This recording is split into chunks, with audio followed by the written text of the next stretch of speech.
Alrighty, ladies and gentlemen, what do we have here?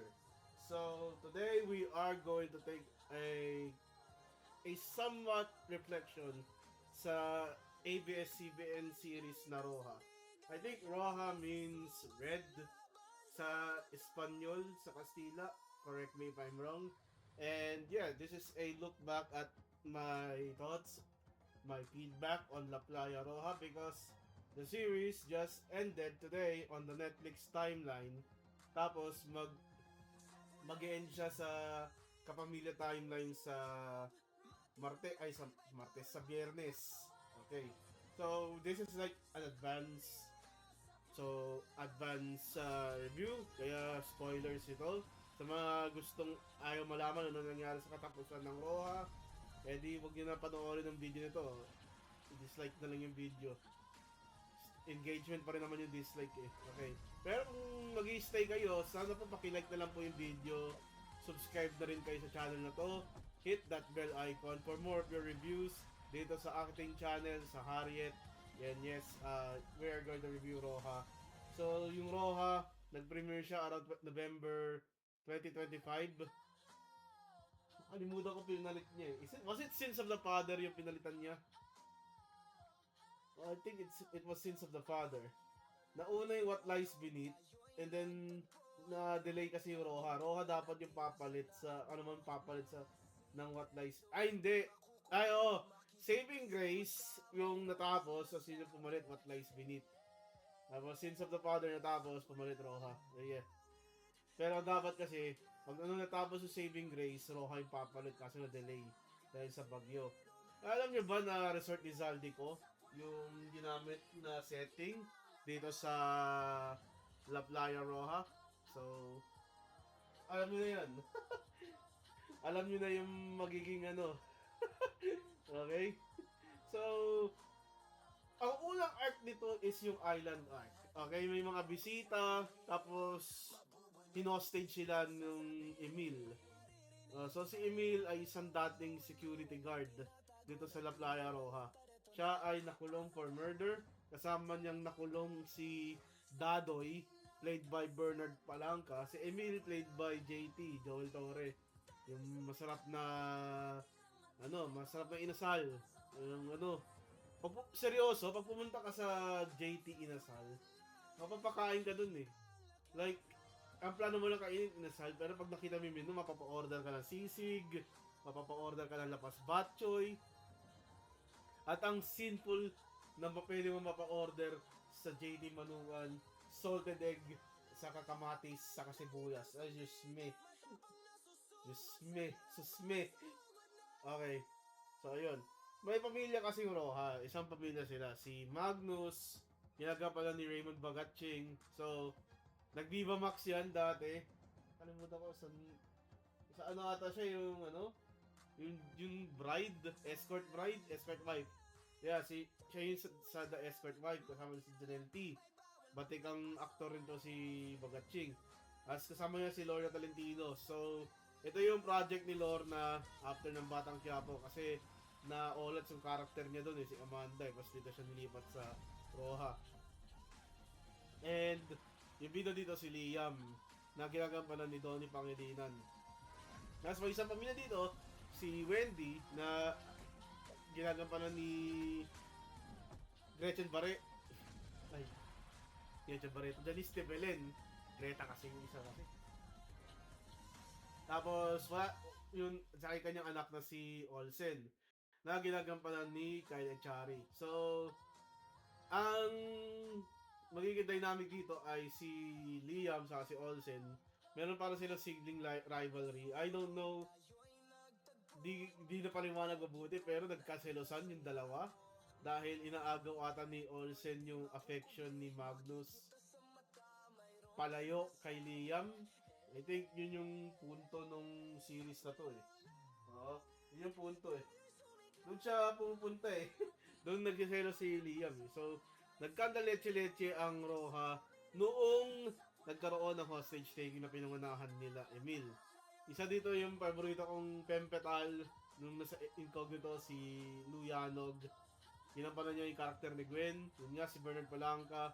Kinapal niya si Dadoy, yung explosive experts. Tapos nakalimutan ko yung payat, si Ian. Yung karakter niya, pangalan Ian eh. Na kamukha ni Faker. Si Faker, the greatest of all time ng League of Legends. So, andun siya. And then, yung pinaka OP na overpowered na kontrabida dito, si Lucas Sebastian. Di ba? Santiago kasi sa What Lies with Lucas, but I prefer to call him under his alias Bishop Anthony. Napaka-ruthless ni Lucas eh. Ruthless aggression yung dating eh. So yeah, that's yung Ion arc. Yeah, we're getting to know the hostage takers. And we get to know yung situation. Hinostage na yung Roha for money. Pero the thing, sino ba mastermind dito? It seems like it was Emil. Pero as the show progresses, hindi si Emil. And Emil has brain damage. Kung saan nagkakaroon siya ng imagination na nakikita niya si Ayen na ginagampanan ni Yasi Pressman. So, they did not do a good job at hinting that Yasi is actually not in the scenario. Kasi ang daming red flag or ang daming hints na guni-guni lahat ni Emil na nakikita niya si Yasi Pressman o si Ayen habang nilulusob nila yung La Playa Roja. And it's yung mga reaksyon ng mga tauhan niya na sumasayaw siya with Ayen is kinda weird.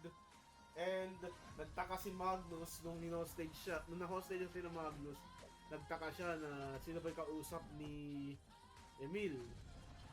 Although in us, the viewers, si Emil talking to Ayen, Magnus in his own perspective, hindi niya nakikita si Ayen. So nagtataka siya.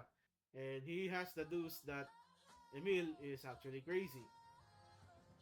Then, inilimit yung communications dito. So we get some computer engineering with the chef, Liam. Si Liam kasi dito, chef.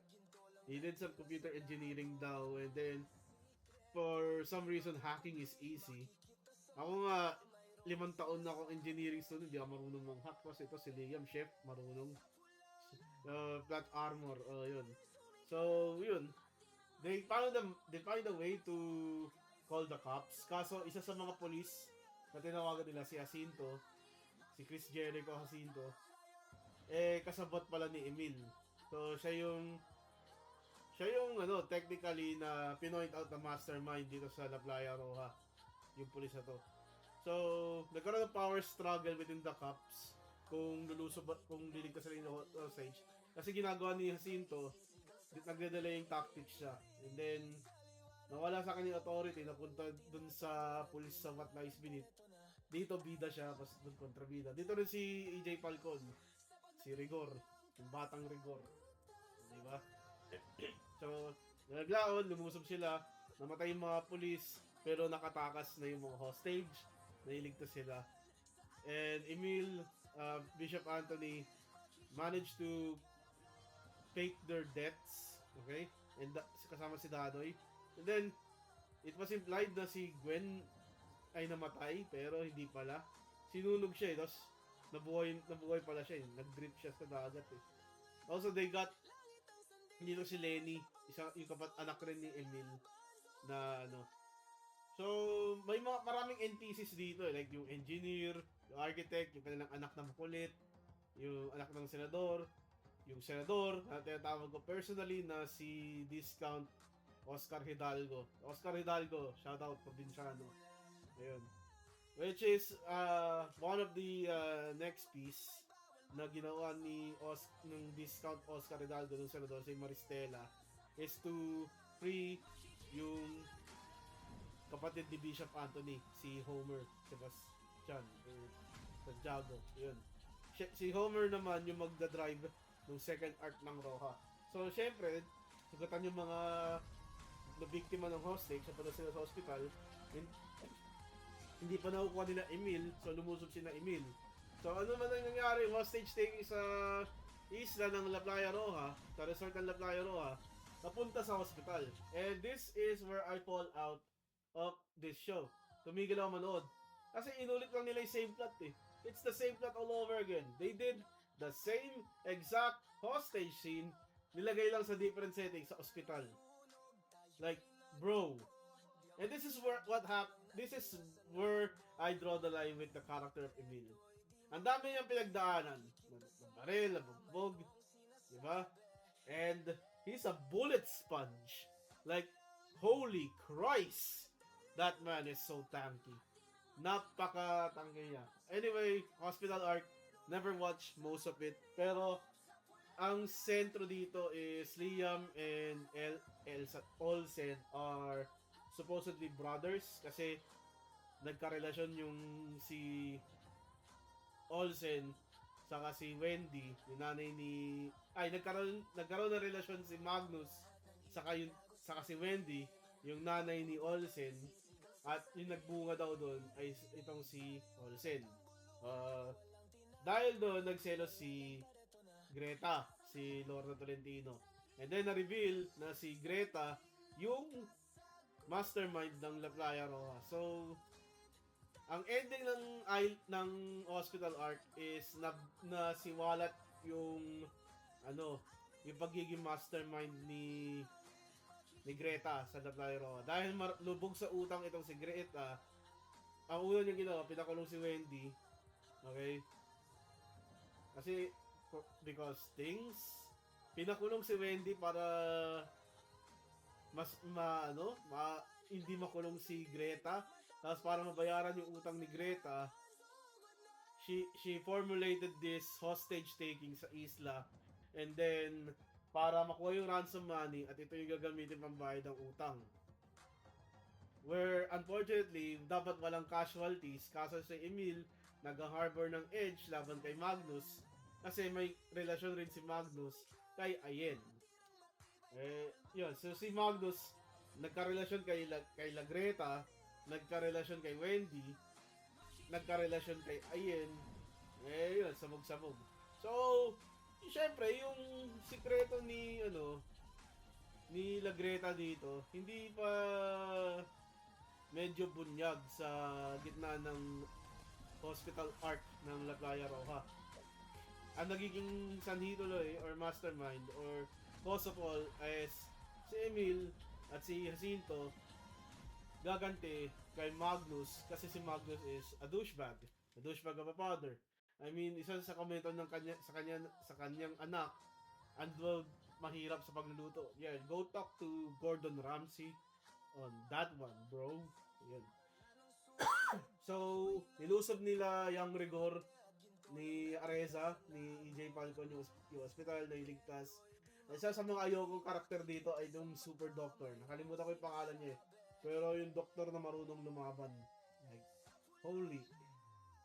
Andito rin pala si Maymay. Maymay yung trata. Yung pangalan Luna. Siya yung childhood friend ni Liam sa ni Olsen. And parang ang siniset up ng island arc ng Roa, si Maymay is yung love interest ni Liam. Tapos si Olsen, may love interest si Kai Montinola, who is playing the role of Ice. Si Ice kasi siya yung jowa ni Emilio na isang content creator na secret jowa. Okay, secret on niya si Ice. Kasi ang jowa-jowahan ni Emilio ay itong si AC. So on screen si Emilio sa si AC, off screen si Emilio sa si Kai Montinola yung mag-on. Kaso namatay si Emilio, si AC nakatakas pero napatay ni Lucas. So patay ng dalawa. So nag-ala Kayday na si Ice Mendoza, Kayday. So naghanap na ng iba as si Olsen yung binanatan. So nung natapos yung Hospital Arc, yun, babalikan daw ni Ice itong si Olsen. Lumipas na. Wala na, umalis na siya. Nag-nursing. Kasi siya yung isa sa mga pseudo-nurse dito sa Hospital Arc. Sa damay pa siya, Ayun, and then we go to the third arc ng La Playa Roja. Yung nagtago kasi sila Greta nung nalaman siya yung mastermind. So, paano siya nagtago? So, gumawa kasi ng tunnel yung mga terorista sa tulong ng engineer. Eh, ang bobo ng mga terorista, ayaw nila sundin yung engineer. Sabi, pag naglagay ka ng dinamita dito, sasabog yung buong tunnel kasi may gas chamber or something, di ba? Volatile gas, and then enclose. Tapos mahina yung mga bato, yung foundation. It will just lead to a disaster. Eh, ayaw makinig. Ayun, patay tuloy si Dadoy. So, niligtas ng mga terorista itong si Emil from captivity. Nahuli sila lahat eh. Nakatakas si Homer, si Lucas, saka si si Gwen, saka yung anak ni Emil na si Lenny. May kapatid si Ian. Mas niligtas sila si Emil sa convoy ng pulisya. Napatay si Areza, pero napatay ni Areza si Lucas. Then nagkaroon ng standoff dun sa hideout ng Roja, and ito na yung final arc, yung hideout. Nalaman natin napatay na pala si Ayen kasi hinukay ng pamilya Roja yung bangkay ni Ayen. Tapos, iyak ng iyak si Emil, tinulak niya yung pamilya sa hukay kung saan nila hinukay si Ayen. So, magkasabot sa paghuhukay sa bangkay ni Ayen, pinatay ni Greta si Ayen, as hinukay si Magnus yung naglibing. So, present day, yun, nilibing sana ni Emil ng buhay. Or kung naratratin niya ng Armalite yung pamilya, mas nilibing na doon. Well, it's unfortunate na circumstance. Napatay si si Greta sa instance na to.